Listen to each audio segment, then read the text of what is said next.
قد يراك البعض تقيا، وقد يراك آخرون مجرما، وقد يراك آخرون كذا أو كذا أو كذا، لكن الحقيقة أنك أنت أدرى بنفسك. السر الوحيد الذي لا يعلمه غيرك هو سر علاقتك بربك. فلا يغرنك المادحون ولا يضرنك القادحون، لأن الحقيقة تقول: بل الإنسان على نفسه بصيرة. من خطورة العيش بين الطاعة والمعصية أنك لا تدري في أي فترة منهم ستكون الخاتمة. افعل الطاعة إخلاصا لا تخلصا، وحافظ على النفل تقربا لا تكرما، فأنت والله أحوج للطاعة، وربك سبحانه غني عنها. لا تجعل همك هو حب الناس، فالناس قلوبهم متقلبة، قد تحبك اليوم وتكرهك غدا، وليكن همك كيف يحبك رب الناس، فإنه إن أحبك جعل أفئدة الناس تحبك. والحرام يبقى حراما حتى ولو كان الجميع يفعله. لا تتنازل عن مبادئك ودعك منهم، فسوف تحاسب وحدك. لذا استقم كما أمرت لا كما رغبت. اجعل لنفسك خبيئة وسريرة لا يعلمها إلا الله، فكما أن ذنوب الخلوات مهلكات، فكذلك حسنات الخلوات منجيات. لقد رضي الله عن المؤمنين إذ يبايعونك تحت الشجرة.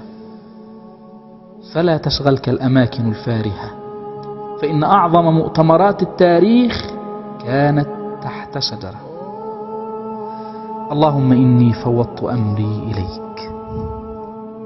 قال أحد العلماء: إني أدعو الله في حاجة، فإذا أعطاني إياها فرحت مرة، وإذا لم يعطني إياها فرحت عشرات المرات، لأن الأولى اختياري، والثانية اختيار الله علام الغيوب.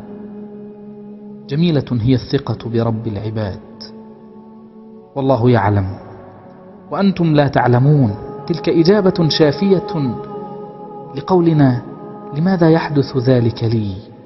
لأن الله يعلم ونحن لا نعلم. خروج بعض الناس من حياتك أو دخولهم إليها رحمة من ربك، رحمة لا ندركها إلا مع الوقت.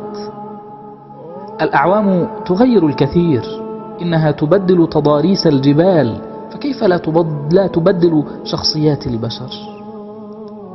لو علمنا كيف نغرق في الأجر بعد المحن لما تمنينا سرعة الفرج.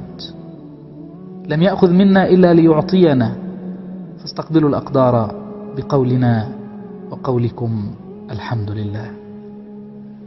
كان السلف الصالح يتواصون بثلاث كلمات لو وزنت بالذهب لرجحت به. الأولى: من أصلح ما بينه وبين الله أصلح الله ما بينه وبين الناس. والثانية: من أصلح سريرته أصلح الله علانيته. والثالثة: من اهتم بأمر آخرته كفاه الله أمر دنياه وآخرته.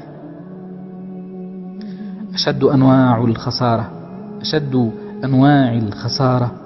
أن تكون الجنة عرضها السماوات والأرض ولا يوجد لك مكان فيها. اغتنم الحياة فهي زادك. غفر الله لي ولكم، وصل اللهم وسلم وبارك على سيدنا محمد.